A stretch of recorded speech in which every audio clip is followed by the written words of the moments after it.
எது வந்தாலும் இருவர் நிலையும் ஒன்றே. எளிமை பெருமை எது வந்தாலும் இருவர் வழியும் ஒன்றே. இருவர் வழியும் ஒன்றே. சிரித்து சிரித்து என்னை சிறையிலிட்ட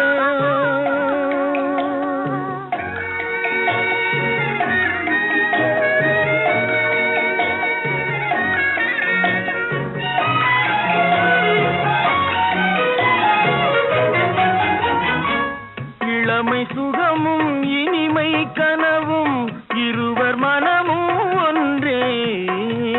இரவும் பகலும் அருகில் இருந்தால் வரவும் செலவும் ஒன்றே. சிரித்து சிரித்து என்னை சிறையிலிட்டாய். கன்னம் சிவக்க சிவக்க வந்து கதை